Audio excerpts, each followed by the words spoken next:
Let us start. Hello. Yes, sir. Yes, sir. Yes, sir. I hope all students, they have mentioned their roll numbers in the chat box. Now I will be starting. See, for basics of mechanical engineering, for this subject, university has finalized syllabus for this subject, and whatever syllabus will be through these slides. What I will be presenting, this syllabus is final. हा जो syllabus आपण बघतोय इकडे, हा final syllabus आहे.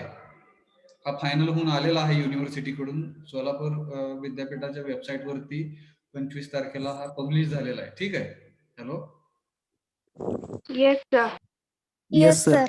तर मी काय करतो, ह्या सिलेबसची कॉपी आपल्या ग्रुप वरती टाकतो तिकडे. नंतर तुम्ही लिहून घ्या ना, एका नवीन नोटबुक बनवा.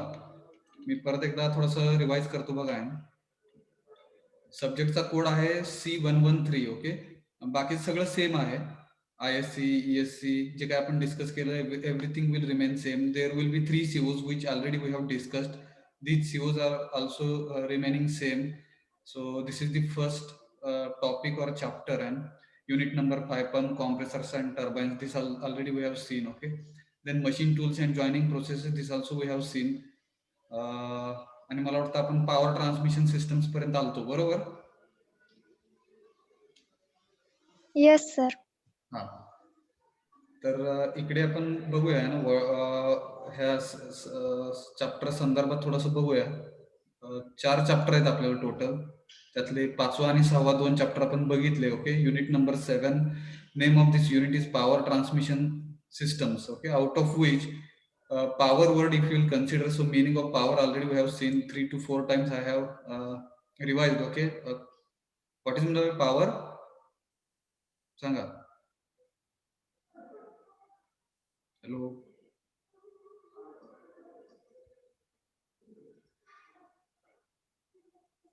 What is meant by power? आवाज येतो का?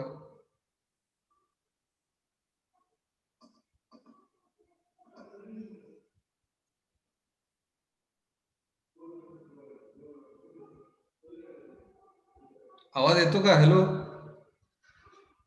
Yes, sir. Yes, sir. Yes, sir. बोला ना मग. What is meant by power?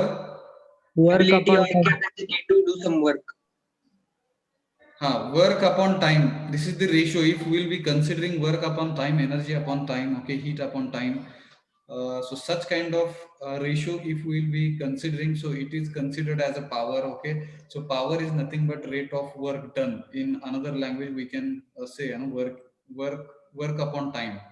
तर ह्याला आपण पॉवर असं म्हणू. If suppose we want to transfer power from one place to another place, in such cases what is required? Transmission systems are required. So which kind of transmission systems can be used if you want to transfer power from one place to another place or from one region to another region? So basically 3 types of power transmission systems will be understanding, out of which first one is belt drive. Okay. And second is chain drive and gear drive. येतं का लक्षात? 3 टाईपच्या power transmission systems आपण बघणार आहोत. डिटेलमध्ये belt drive बघणार आहोत आणि शॉर्ट मध्ये आपण चेन ड्राईव्ह आणि gear drive. So total 3 number of power transmission systems will be understanding from this unit number 7, where first one is belt drive. And in this belt drive म्हणजे काय? Power where transmitting or from one place to another place, from one region to another region. So this is happening with the help of belt drive. ज्याच्यामध्ये एक belt असेल आणि त्याच्यावरती pulley असतात. Pulley मराठीमध्ये काय म्हणतो आपण त्याला? कप्पी. हॅलो, येतं का लक्षात? Yes, sir. हा. So there will be pulleys, and on both pulleys what will happen? There will be shafts. Shafts म्हणजे काय असतं? तर एक रॉड असतो. ओके. सिलेंड्रिकल रॉड इमॅजिन करा. सिलेंड्रिकल रॉड आहे, मोठा असा रॉड, आणि त्या रॉड वरती पुलीज असतात. हे आपण डायग्राम द्वारे पण बघणार आहोत. आता फक्त इमॅजिन करा. ठीक आहे. त्या कप्पी आहेत, त्या कप्पी कशावरती माउंट केलेले आहेत? तर शाफ्ट वरती माउंट केलेले आहेत. What is mean by shaft? Cylindrical rod. ठीक आहे. Cylindrical rod on which pulleys are mounted, and on both pulleys, ठीक आहे, on both pulleys there is belt attached, and because of which what happens, one shaft for one shaft, power will be given in the form of motor. It means motor will be starting, and after starting motor, what happens? Shaft of motor will be having rotary motion, and that rotary motion will be given to one shaft. Out of two shafts, one shaft will get rotary motion because of which motor. आणि मग तो shaft फिरायला लागतो, आणि तो shaft फिरल्यामुळे त्याच्यावरची pulley जी काय आहे, कप्पी जी काय आहे, ती पण फिरायला लागते, आणि त्याच्यावरती बेल्ट माउंट केलेला आहे. Because of which what will happen, power from one shaft will be transmitted to another shaft.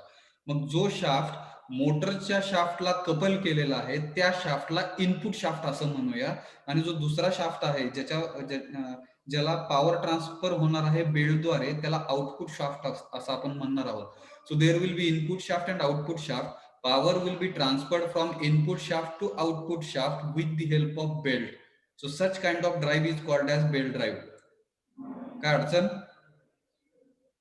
आता फक्त इमॅजिन करा. No, ठीक, sir. Imagination is required. ठीक आहे, इंजिनियर म्हणल्यानंतर आपल्याला बऱ्याच गोष्टी इमॅजिन करायला लागणार आहेत, आणि जे काय आपण चर्चा करतो, जे काय आपण बोलतो इकडे, त्याच्याबद्दल थोडंसं इमॅजिनेशन करा. आपण डिटेलमध्ये त्याचं व्हिडिओ बघणार आहोत. ठीक आहे, इमेजेस बघणार आहोत. फक्त आता इमॅजिन करा की दोन शाफ्ट आहेत, त्यातला एक इनपुट शाफ्ट असेल, त्यातला दुसरा आउटपुट शाफ्ट असेल. इनपुट शाफ्टला मोटरचा शाफ्ट हा कपल केलेला असेल. कपल म्हणजे जोडलेला असेल. ठीक आहे, coupling is the process where what is happening, two shafts are getting connected with each other. तर त्या प्रोसेसला काय म्हणतो? दोन शाफ्ट एकमेकांना जोडणे, ह्या प्रोसेसला आपण कपलिंग असं म्हणतो. कपल शब्द ऐकला का? कपल इंजिनिअरिंग मेकॅनिक्स मध्ये कपल शब्द Yes, ऐकला, sir. Force into distance. येतं का लक्षात? बघा, त्याला पण कपल असं म्हणतात. If any particular object, if you want to give rotary motion to that particular object, what is required? Couple is required. Couple is nothing but equal and opposite forces you will be applying on a particular object, because of which that object will get rotary motion. बरोबर का? Hello. Yes, sir. So another meaning of couple is what?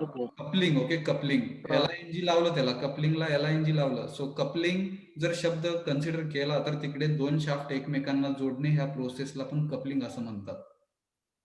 So what we'll be doing, we will be coupling shaft of motor and input shaft together with the help of coupling. मग तिकडे काय होणार आहे? When we'll be starting motor, so motor shaft will have rotary motion, and because of coupling, that rotary motion will be given to the input shaft, and on the input shaft there will be pulley.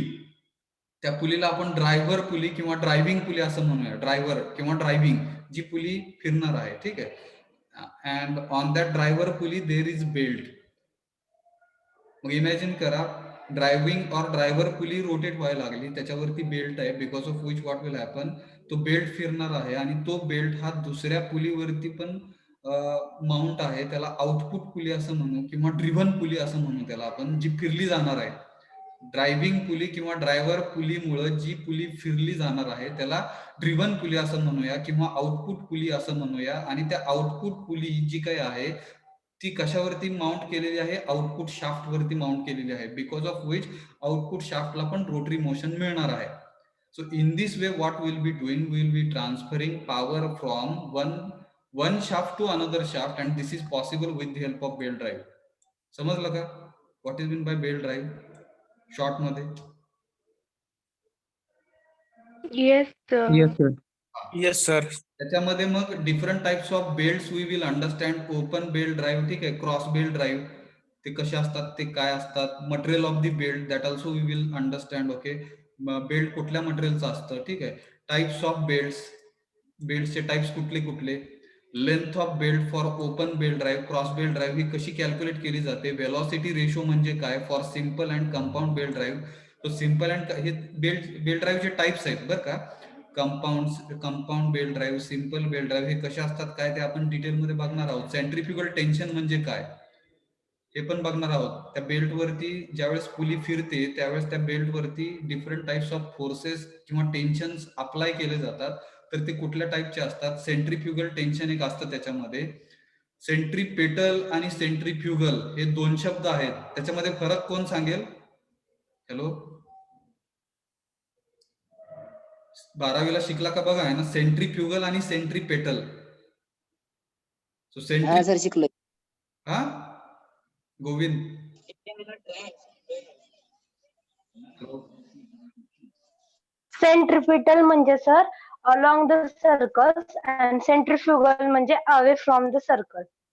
Away from the circle म्हणण्यापेक्षा centre शब्द वापरा तिकडे. जो काही circle असतो त्या सर्कलला centre असणार आहे, केंद्रबिंदू म्हणू आपण त्याला. त्या केंद्रबिंदू पासून लांब जर एखादा फोर्स एक्झर्ट होत असेल तर तिकडे आपण काय म्हणतो त्याला centrifugal force. Away from the centre. एखादं सर्कल कन्सिडर केलं आणि त्या सेंटर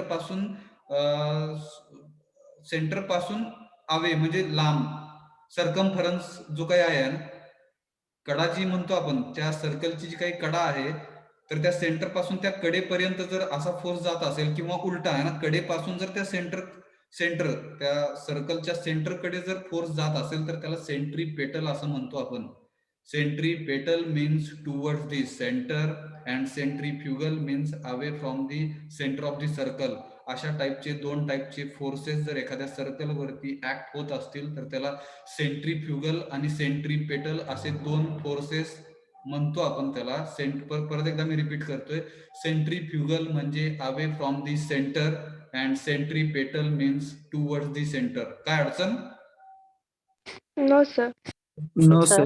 तर त्याच्यामध्ये आपण सेंट्रीफ्युगल टेन्शन काय आहे ते कसं ऍक्ट होतं, ठीक आहे, बेल्ट ड्राईव्ह वापरताना ते आपण बघणार आहोत. Maximum power which can be transmitted or transferred from one shaft to another shaft. त्याचं एक छोटंसं डेरिवेशन आहे, ते डेरिवेशन आपण बघणार आहोत.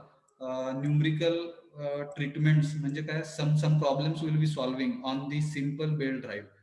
तर आता मला वाटतं इतक्या आपण 3 चॅप्टरचा सिलेबस आतापर्यंत बघितलं इकडे बेसिक्स ऑफ मेकॅनिकल इंजिनिअरिंग मध्ये. त्याच्यामध्ये पहिला पॉइंट आला जिकडे आपण प्रॉब्लेम्स सॉल्व्ह करणार आहोत, ठीक आहे. हा जर पॉइंट कन्सिडर केला तर तिकडे आपण प्रॉब्लेम सॉल्व्ह करणार आहोत. सिम्पल बेल्ट ड्राईव्ह जर कन्सिडर केला तर त्याच्यासाठी काय अडचण 7.1 बद्दल?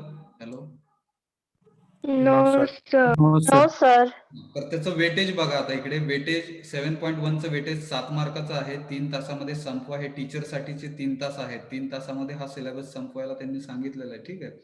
असेसमेंट जर लेवल बघितली इकडे तर एक्सप्लेनेशन तुम्हाला द्यायला यायला पाहिजे, डेरिवेशन तुम्हाला डिराईव्ह करता यायला पाहिजेत, numericals on simple belt drive solve करता यायला पाहिजेत. तर these are the 3 things with which assessment of the student can be done. विद्यार्थ्यांची असेसमेंट कशी केली जाईल तर विद्यार्थ्यांना एक्सप्लेनेशन द्यायला यायला पाहिजे. डेरिवेशन जे म्हणलं आपण की सिम्पल बेल्ट ड्राईव्हचं इकडे डेरिवेशन आहे, ठीक आहे. Power maximum power which can be transferred from one shaft to another shaft in the form of simple belt drive, त्याचं डेरिवेशन छोटंसं आपण बघणार आहोत. परत how to calculate, okay, length of belt. इथे दिसतं का लेंथ ऑफ बेल्ट? हा जो पॉइंट आहे length of belt for open and cross belt drive, ह्याच्यासाठी पण एक छोटंसं डेरिवेशन आहे. ते डेरिवेशन कसं डिराईव्ह केलं जातं ते पण आपण बघणार आहोत आणि त्याच्यावरचे प्रॉब्लेम्स आपण सॉल्व्ह करणार आहोत. अशा प्रकारे विद्यार्थ्यांना कुठल्या कुठल्या गोष्टी ह्या चॅप्टर कडून यायला पाहिजेत. तर ते असेसमेंट करण्याची जी काही पद्धत असेल तर ती एक्सप्लेनेशन आहे, डेरिवेशन तुम्हाला लिहायला यायला पाहिजेत, numerical problems you should able to solve. समजलं का how assessment will be done for 7.1? Hello. Yes sir. Let us understand Bloom's level. मी मागच्या लेक्चरला सांगितलं ब्लूम्स लेवल्स हे 6 लेवल्स आहेत. त्याच्यामधल्या आपण 2 लेवल्स बघितल्या, remembering and understanding. These are the basic levels. आता ह्याच्या सोबत अजून एक ब्लूम्स लेवल ऍड झाली इकडे, अप्लाइंग. दिसते का हे? Hello. Yes sir.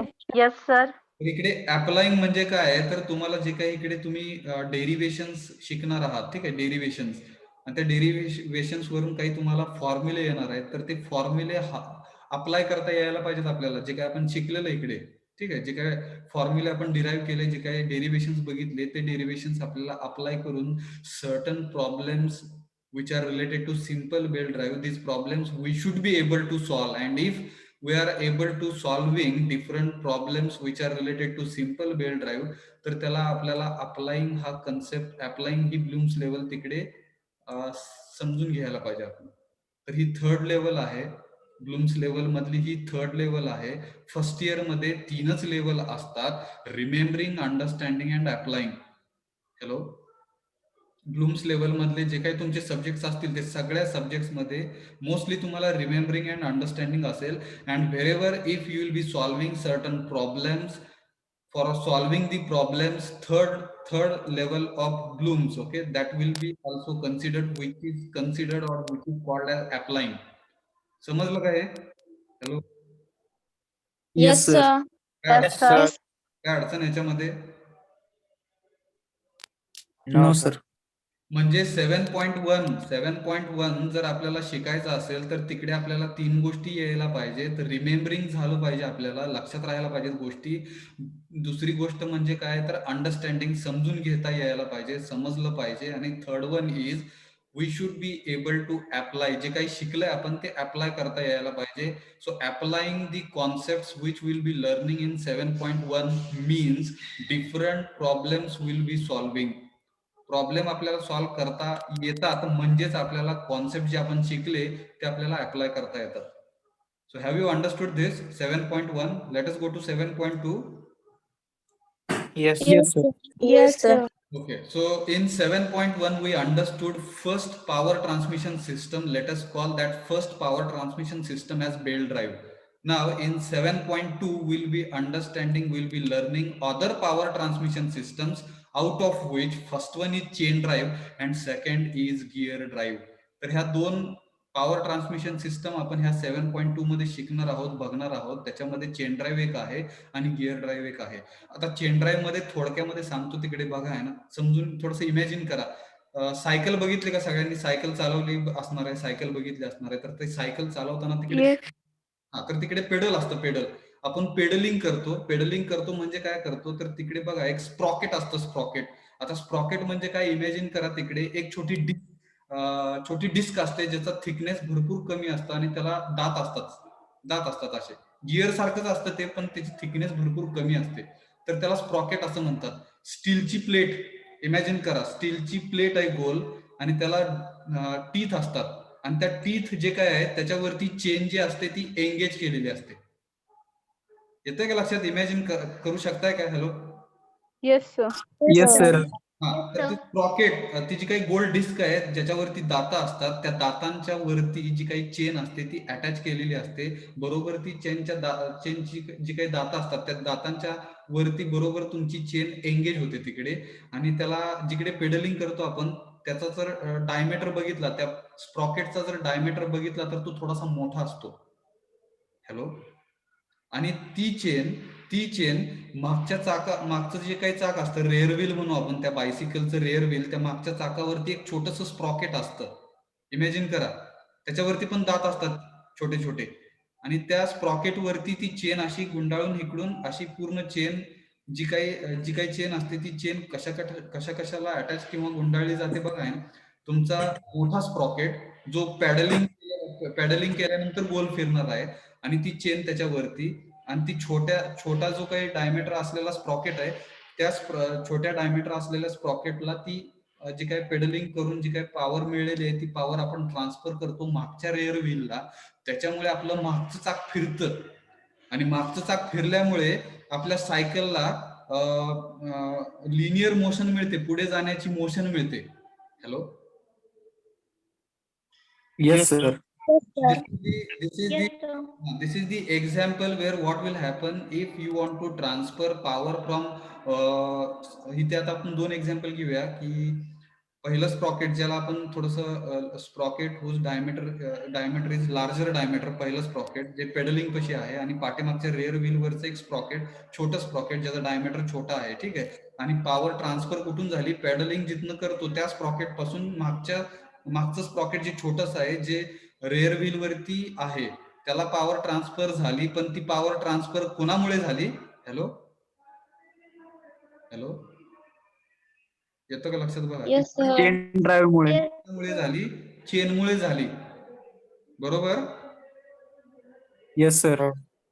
So therefore we will be calling that drive as chain drive. त्याच्यामुळे आपण त्याला चेन ड्राईव्ह असं म्हणतो. And power we are transferring from one shaft to another shaft in this case also. गाड्यांमध्ये motorcycle जरी बघितली तिकडे, तर मोटरसायकल मध्ये पण तुम्हाला चेन भेटेल. Imagine, Yes, sir. बघितली का? Yes, sir. गाडी बघितलं तर तिकडे आतमध्ये पण चेन ड्राईव्ह असते. जसं बायसिकल तसेच तिकडे चेन, फक्त पॉवर जी तिकडे आपण पॅडलिंग नाही करत, तिकडे पॅडलिंग न करता आपण काय वापरतोय, इंटरनल कंबशन इंजिन वापरतो. ते इंटरनल कंबशन इंजिन जे काय आहे ते पेट्रोल किंवा डिझेल वरती चालतं. आणि ते पेट्रोल आणि डिझेलचं कंबशन होऊन तिकडे पिस्टन सिलेंडर मागे पुढे होऊन तिथे पेडलिंग ऍक्च्युली होतं. पण पेडलिंग आपण पायाने न करता तिकडे काय असतं, इंटरनल कंबशन इंजिन.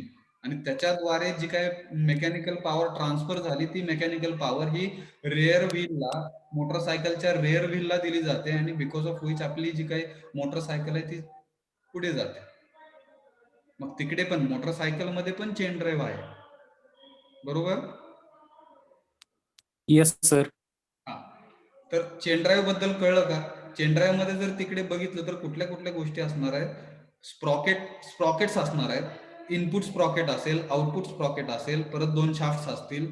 सेम, ठीक आहे. We are transferring power from one shaft to another shaft with the help of 2 sprockets and 1 chain.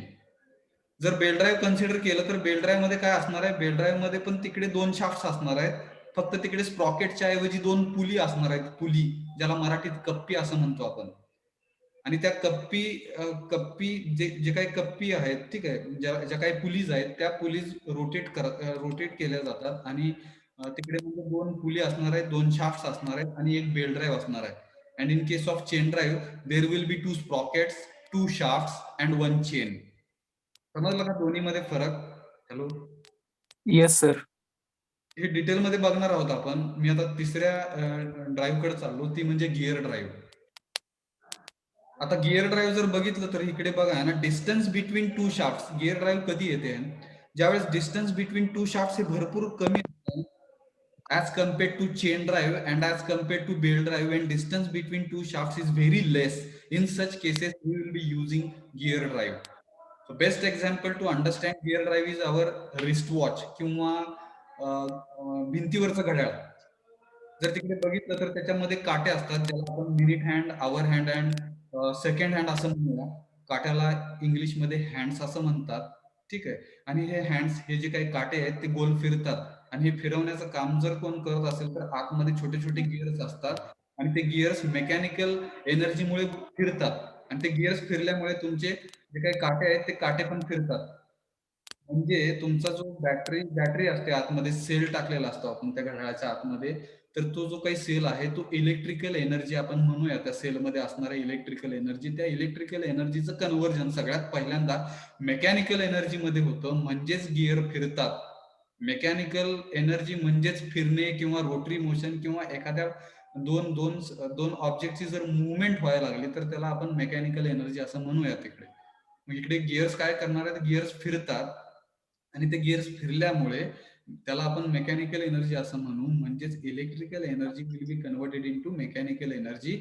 आणि आपले जे काही काटे आहेत त्याला आपण second hand, minute hand and hour hand असं म्हणूया. सेकंड काटा, परत तुमचा मिनिट काटा आणि तास काटा, ह्या 3 काट्यांना फिरवण्याचं काम जे कोण करणार आतमध्ये तर ते गिअर्स असतात.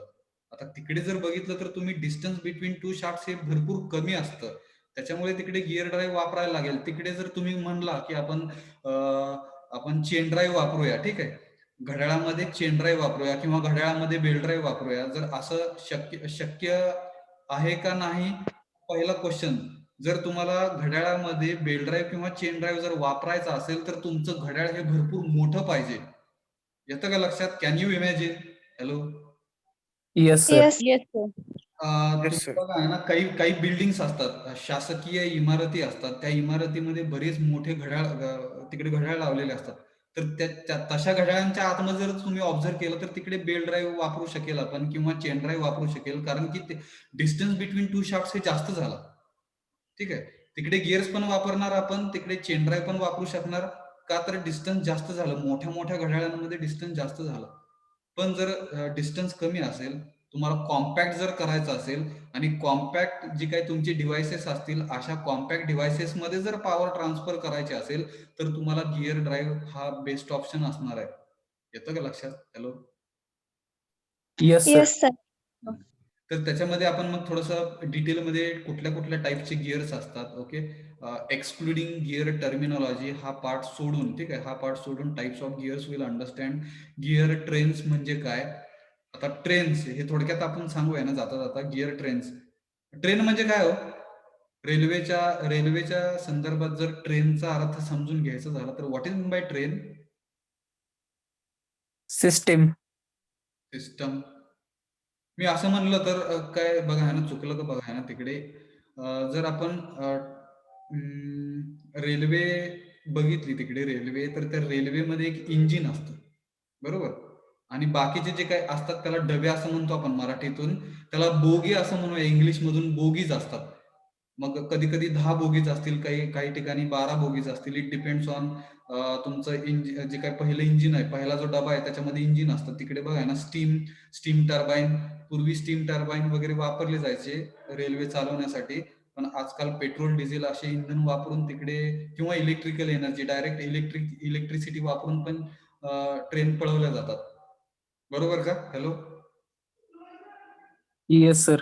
हा, तर तिकडे ट्रेन म्हणजे काय? Yes. Last 10 minutes. ट्रेन म्हणजे काय? तर collection of group of different bogies, collection or group of different bogies हा अर्थ ट्रेन अर्थ घेतलेला आहे. पण similarly collection or group of different gears if will be considering together, it is called as gear train. इकडे train कशाची असणार आहे? तर गिअरची ट्रेन. थोडक्यात म्हणजे 4-5 गिअर एकत्र आले तर त्याला गिअर ट्रेन असं म्हणू आपण. मग त्याच्यामध्ये टाइप्स आहेत, सिम्पल आणि कंपाऊंड गिअर ट्रेन किंवा एपिसायक्लिक गिअर ट्रेन. हे गिअर ट्रेनचे 3 टाइप्स आहेत जे आपण शिकणार आहोत ह्या चॅप्टर मध्ये. सिम्पल गिअर ट्रेन, ठीक आहे, compound gear train, and what is the use of epicyclic gear train.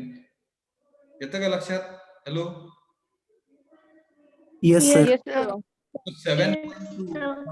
7.2 मध्ये आपण बेसिकली 2 टाईपचे गिअर ड्राईव्ह बघणार आहोत, चेन ड्राईव्ह आणि गिअर ड्राईव्ह. त्याच्यामध्ये गिअरचे डिफरंट टाइप्स बघणार आहोत. गिअर ट्रेन म्हणजे काय, परत त्या गिअर ट्रेनचे 3 types, simple, compound and epicyclic gear train. आणि ह्याचं जर ऑब्झर्वेशन केलं इकडे तर 5 मार्क ह्याचं वेटेज आहे. मोस्टली डिफरन्स वगैरे विचारला जातो, चेन ड्राईव्ह आणि बेल ड्राईव्ह, किंवा चेन ड्राईव्ह आणि गिअर ड्राईव्ह, किंवा चेन ड्राईव्ह गिअर ड्राईव्ह आणि बेल ड्राईव्ह, ह्याच्यामध्ये डिफरन्सेस विचारले जातात. क्वेश्चन जर विचारला गेला इकडे तर 5 मार्कासाठी. किंवा आहे ना, एपिसायक्लिक गिअर ट्रेन म्हणजे काय, आणि 2 तासामध्ये संपवा असं त्याचं नंबर ऑफ आवर्स दिले इकडे, ठीक आहे. आणि इकडे जर ऑब्झर्वेशन केलं, असेसमेंट, तर student should be able to explain. विद्यार्थ्यांना फक्त हे एक्सप्लेन करता यायला पाहिजे. इकडे डेरिव्हेशन नाहीये कुठलं, किंवा आपण प्रॉब्लेम पण काही सॉल्व्ह करणार नाहीत. Because of which Bloom's level if you observe, तर त्याच्यामध्ये 2च लेवल आलेले आहेत, रिमेंबरिंग आणि understanding, which are basic levels of Bloom's. म्हणजे 7.2 जर शिकायचं असेल तर तुम्हाला काही गोष्टी लक्षात ठेवायला लागतील आणि काही गोष्टी समजून घ्यायला लागतील. It means remembering and understanding, with which you will understand और यू कॅन लर्न 7.2. समजलं का? Yes, sir. Yes sir. ह्याच्यामध्ये काय अडचण? सर इपिसायक्लिकल गिअर ट्रेन परत सांगा ना. हा, एपिसायक्लिक गिअर ट्रेन हा गिअर ट्रेनचा एक टाईप आहे. आपण डिटेलमध्ये बघू नंतर. फक्त आता जर जाता जर तुम्ही सांगा म्हणलं तर इकडे फक्त एक इमॅजिन करा, सूर्य आहे, काय म्हणतात त्याला बघा, सूर्य आहे ना, सूर्य, आणि त्या गॅलेक्सी जर कन्सिडर केलं तर गॅलेक्सीमध्ये काय काय येतं बघा ना. तिकडे एक सूर्य कन्सिडर करू आपण, आणि वेगवेगळे ग्रह, ठीक आहे. त्याच्यामध्ये पृथ्वी एक कन्सिडर करा, बुध आहे, मंगळ आहे, बरेच काही ग्रह आहेत तिकडे. टोटल किती ग्रह आहेत? शेवटचा नेपच्यून आहे मला वाटतं. Hello. Pluto Yes, sir. sir. हा, नेपच्यून, प्लुटो असे ग्रह आहेत तिकडे. मंगळ, बुध, गुरु, शुक्र, शनी, ठीक आहे. शनी आहे का? येस आहे. हो. तर हे जे काही ग्रह आहेत, हे सगळे ग्रह सूर्याभोवती फिरतात. इमॅजिन करा, हे स्ट्रक्चर इमॅजिन करा, ठीक आहे. जिकडे सूर्य आहे तो फिरत नाही, सूर्य हा स्टेशनरी म्हणूया आपण तिकडे. पण बाकीचे जे काही ग्रह आहेत त्याच्यामध्ये पृथ्वी कन्सिडर करा. पृथ्वी ही सूर्याभोवती फिरते, ठीक आहे. मग पृथ्वी स्वतःभोवती फिरत सूर्याभोवती फिरते, स्वतः पण फिरते. आणि स्वतः ज्यावेळेस ती पृथ्वी फिरते, एक कम्प्लीट रिव्होल्युशन स्वतः फिरल्यानंतर एक कम्प्लीट रिव्होल्युशन 360 डिग्री मध्ये ज्यावेळेस करते, त्यावेळेस दिवसचा रात्र होतो, रात्रीचा दिवस होतो, असं म्हणू आपण. 24 तास लागतात त्याला, पृथ्वीला स्वतःभोवती फिरण्यासाठी, किंवा स्वतः राऊंड एक कम्प्लीट फेरी करण्यासाठी 24 तास लागतात, बरोबर का? हॅलो. Yes, yes sir. मग काय स्वतःभोवती फिरत फिरत, ठीक आहे, सूर्याभोवती फिरते आणि एक कम्प्लीट रिव्होल्यूशन सूर्याभोवती करण्यासाठी 1 वर्ष लागतं असं म्हणतो आपण. तिकडे 365 दिवस किंवा 66 दिवस, बरोबर का? हॅलो, येस हो सर. सर. जर तुमचा फेब्रुवारी 29 असेल तर तिकडे 1 दिवस जास्त लागतो एका वर्षामध्ये. आणि जर फेब्रुवारी 28 असेल तर तिकडे तुमचं पृथ्वीला बघा आहे ना, हे कसं आहे काय बघा आहे ना, थोडंसं फिजिक्सचा पार्ट आहे हा. जिकडे मग पृथ्वी फिरण्यासाठी 362 दिवस लागतात जर 28 फेब्रुवारी असेल तर.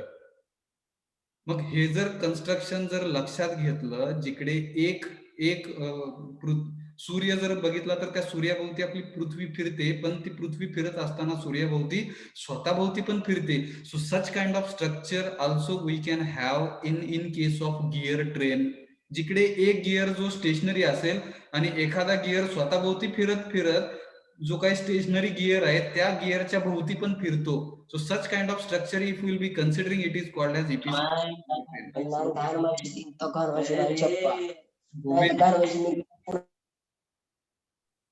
समजलं का epicyclic gear train? Hello, yes sir. हा yes sir. Yes sir. Thank you sir. हा, तर मला हो वाटतं सर. आपला टाइम संपत आला बरं का. ह्याचा पुढचा पॉइंट घेता येईल का नाही शंका आहे. जर घेतलं तर तो अर्धाच राहील. तर आपण इकडे युनिट नंबर 7 ह्याच्या संदर्भात, ठीक आहे, कम्प्लीट इन्फॉर्मेशन मी देण्याचा प्रयत्न केलेला आहे. Have you understood?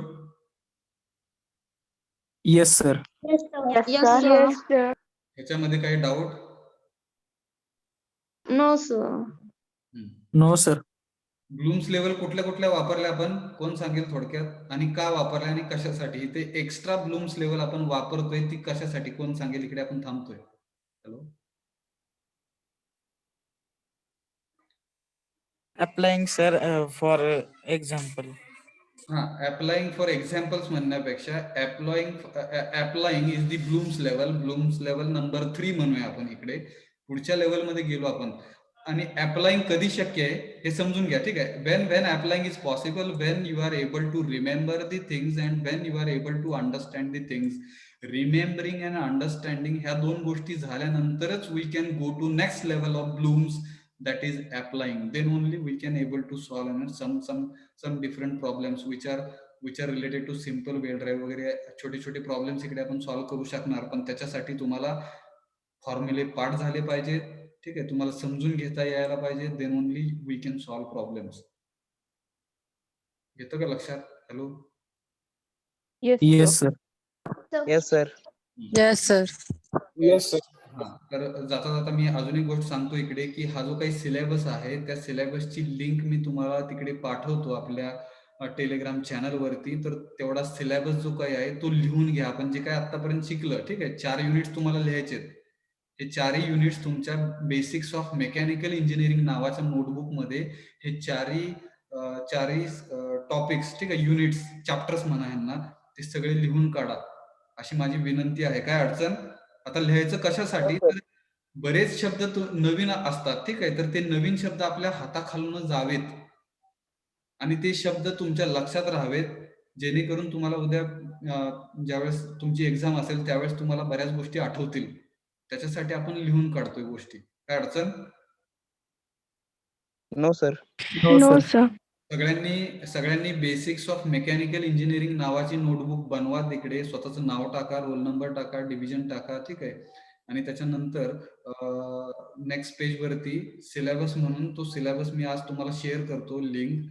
त्या लिंकला क्लिक केल्यानंतर तो सिलेबस ओपन होईल. तो सिलेबस तेवढा फक्त लिहून काढा. काय अडचण? No, No, sir. sir. हो सर. हा, आणि हॅलो सर. पुढच्या लेक्चरमध्ये आपण युनिट नंबर 8 जे आपलं शेवटचं युनिट आहे थर्मोडायनॅमिक्स, ते आपण बघणार आहोत. बेसिक पार्ट ह्या थर्मोडायनॅमिक्सचा तुम्ही मला वाटतं केमिस्ट्रीमध्ये शिकलेला आहात, 12वीच्या केमिस्ट्रीमध्ये शिकलेला आहात. Hello, Yes, sir. तर येस सर. हा आपला चॅप्टर नंबर 8 आहे, शेवटचा चॅप्टर, जिकडे आपण काही प्रॉब्लेम्स पण सॉल्व्ह करणार आहोत. इथे अप्लाइंग जर तुम्ही बघितलं, ब्लूम्स लेवल दिसते इकडे, म्हणजे certain problems also will be solving here. आणि ह्याच्या संदर्भात आपण पुढच्या लेक्चरला युनिट नंबर 8 डिटेलमध्ये समजून घेऊया. आणि एकदा आपल्याला सिलेबस सगळा समजल्यानंतर then we will start our chapter number 5. Pump, compressors and turbine. Okay. Yes, sir. Okay, sir. हा, आपला सिलेबस आधी आपण सगळा समजून घेतोय, कशा प्रकारे अभ्यास करायचा आहे, कशा प्रकारे पॉइंट्स आहेत, कुठले कुठले पॉइंट्स आहेत. Hello sir. हा, बोला.